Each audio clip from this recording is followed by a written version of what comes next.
Hi everyone, welcome to your lesson on integrating sources in research papers. I know this says for research papers, but you really can use this for any type of paper. Research papers is just what you're most likely to encounter. So we're going to talk all about quotations and how to smoothly put them into any paper that you're writing for any class. So why do we need to use quotations? You'll see a lot of professors ask you for quotations in your paper. Some might ask you to paraphrase, but most of the time you're going to be using quotations. So we can't just plop them into our paper, right? So that's what our lesson is going to be about today. But why do we need to use them? Why can't we just read the research and spout off everything we learned?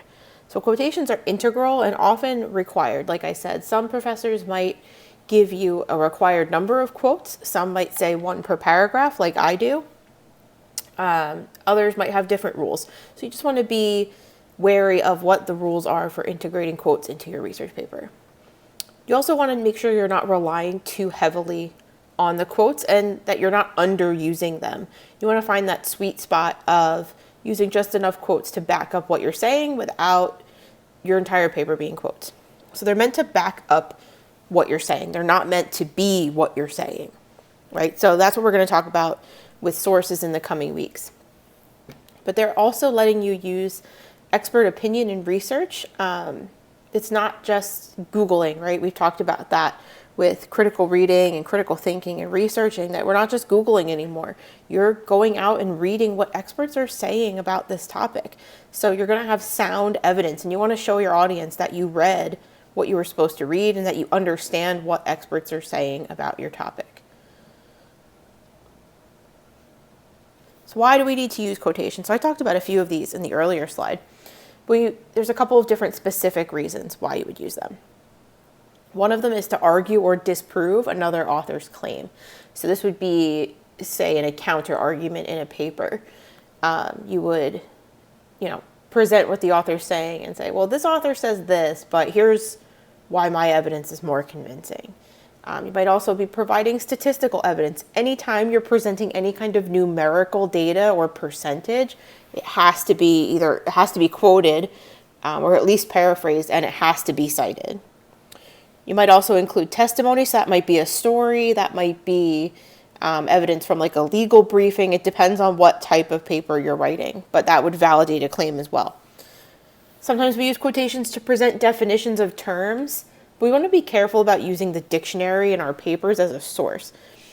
Dictionary is something that anybody can go out and use, so it's not really saying anything new when you present terms from a dictionary. So try not to start your paper or just include definitions in your paper. So what I say by definitions here is that sometimes scholars who are experts in their field might create new terms for things that they're talking about, or if you're talking about something that is discipline specific. So if I'm writing a paper I wrote about trauma theory in my master's thesis, so you'll see that in some of the examples, but some of the terms were working through and acting out trauma. So those two terms, working through and acting out, were things I had to define because they were not things you could find in the dictionary. So there's lots of different ways and reasons to use quotations. Those are just some of them.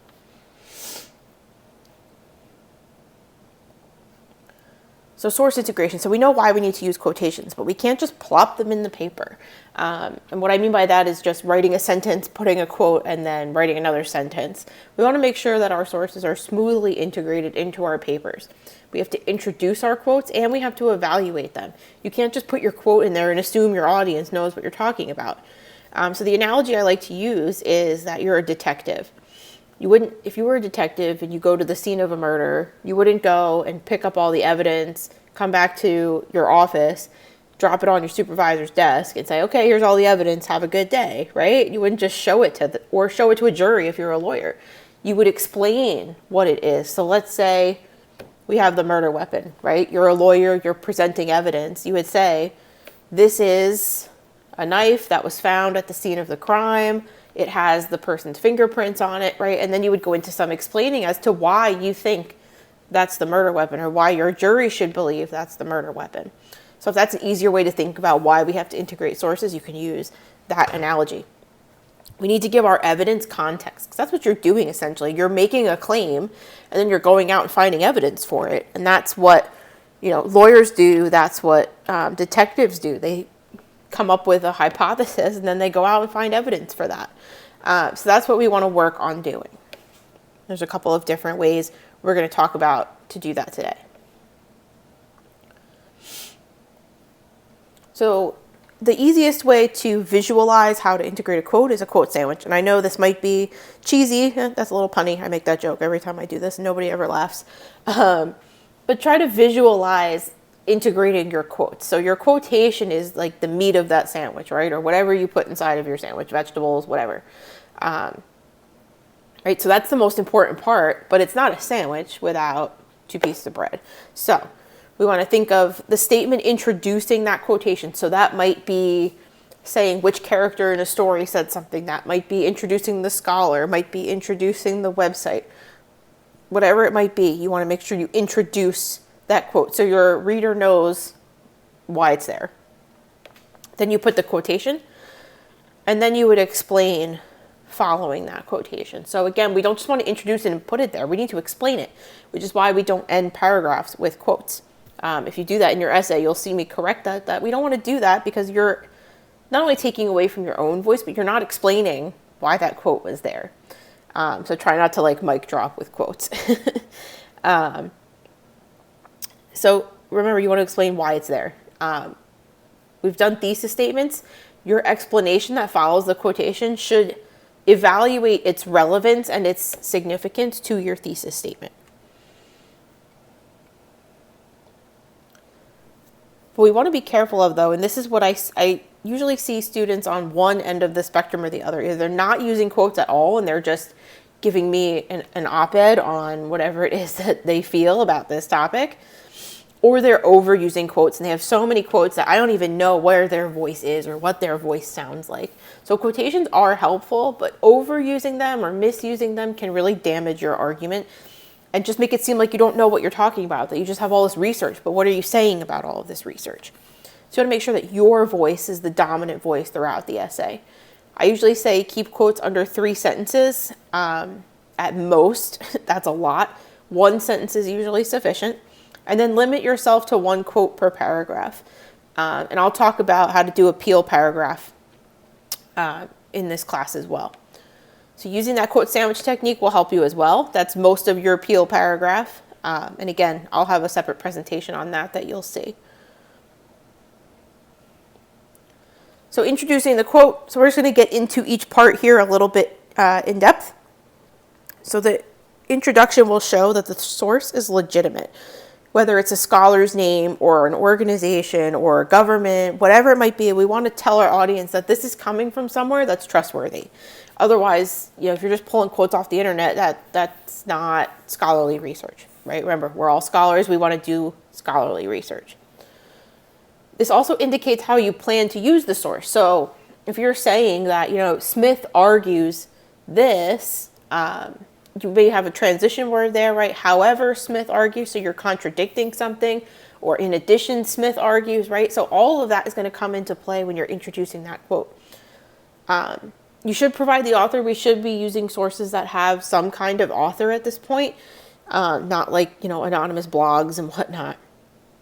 But we always want to make sure, at least the first time we introduce the author, say a little bit about that person. So John Smith, professor at Harvard University, says this about secondhand smoke, right? So we want to make sure that we're using reputable sources and we're telling our audience that. And then after that first time you introduce them, if you use John Smith again, you could just say Smith and your audience will know who you're talking about. This is going to provide context and prepare the reader for what you're about to present. So the quote itself, again, make sure you just include the most important part of the quote. Try not to do block quotes. I know we like them because they take up a lot of room in our paper, but really think about how much of this block quote do I actually need to make my point. You can just use parts of quotes, which I'll show you in the different ways to integrate sources in a couple of slides. And again, avoid those quotes that are longer than 3 sentences. And then make sure you cite it. So not just putting the quote and making sure it's in quotation marks. People forget to do that too. make sure that you're citing your source with an MLA citation, which is in a separate lesson. I have a lesson on MLA on my channel, so make sure you watch that if you're not familiar with MLA. Next part is the evaluations. This is the last part of your quote sandwich. This is indicating why or how the source is pertinent to your argument or to your thesis. Why do you agree or disagree? Remember, we don't want to say I, but why is this relevant? Or how is it contradicting what you're saying? And if it is contradicting what you're saying, why is it in your paper, right? This should be the bulk of your paragraph. So PEAL, just quickly, stands for Point, Evidence, Evaluation, Link, right? So the first sentence of your paragraph should be a topic sentence or stating your point for that paragraph. Then you're going to have your evidence, which is your quote that you've introduced. Then you're going to have your evaluation, which is this part right here. And then you're going to link it to the next point that you're about to make. So this should be the bulk of your paragraph. It shouldn't be 3 sentences of a quote and 1 sentence of evaluation.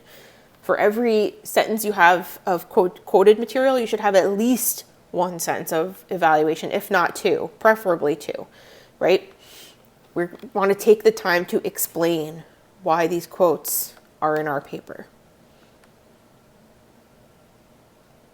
So I'm going to go through 4 ways to integrate your quotes into your paper. So you do want to integrate them, but you also want to think about how you're integrating them. You know, if you just have every single time John Smith states, Sally Jones states, that's boring, right? You're not really showing all of the different ways that you can do this. So I'm going to show you 4 different ways. This is not an exhaustive list of ways to integrate sources.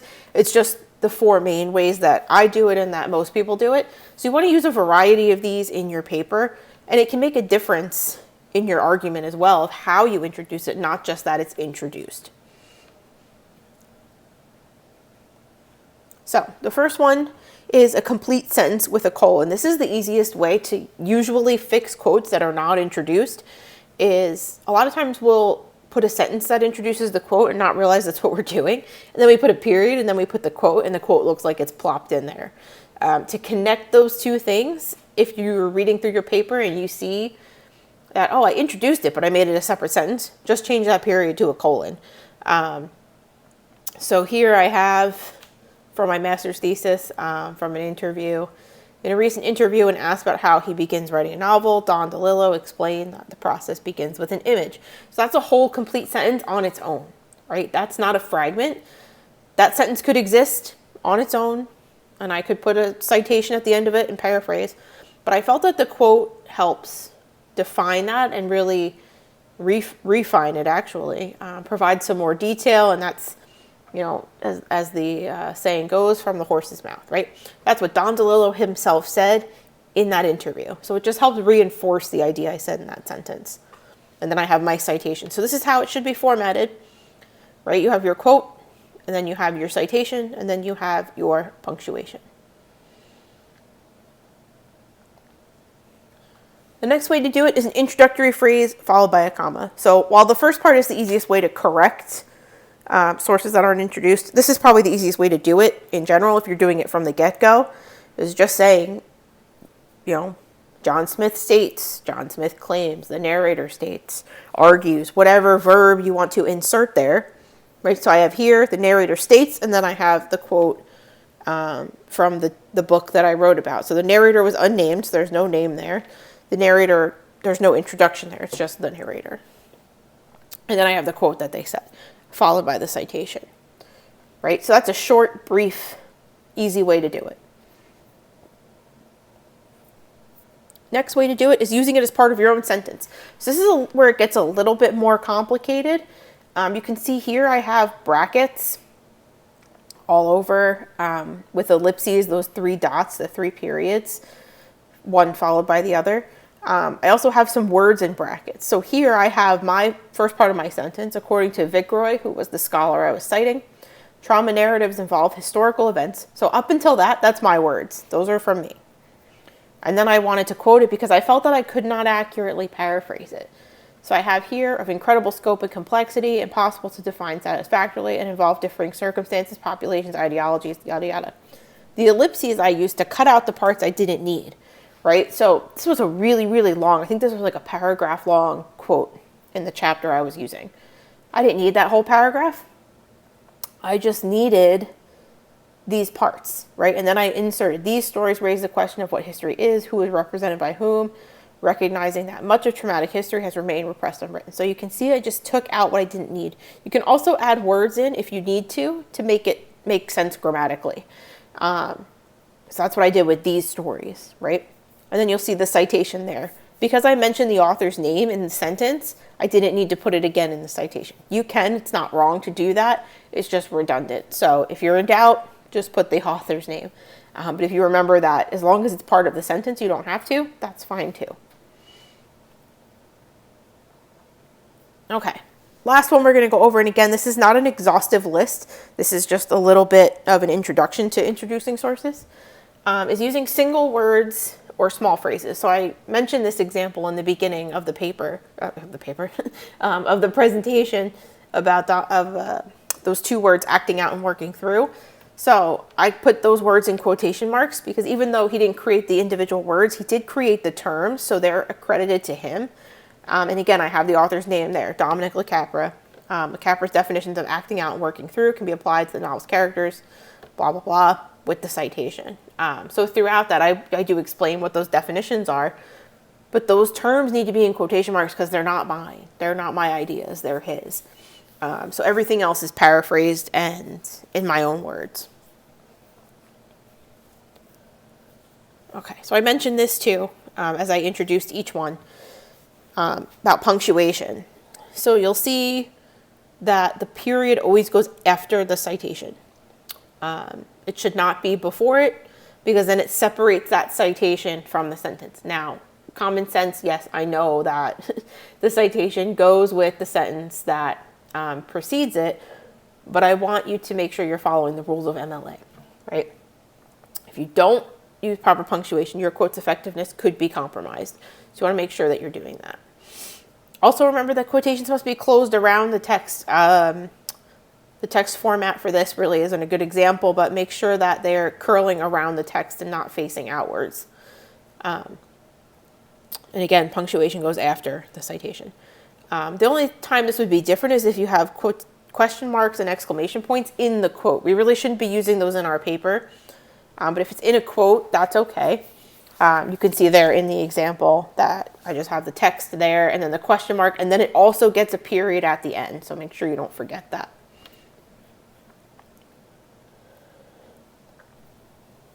Okay, we're almost done. I know this is a lot of boring information.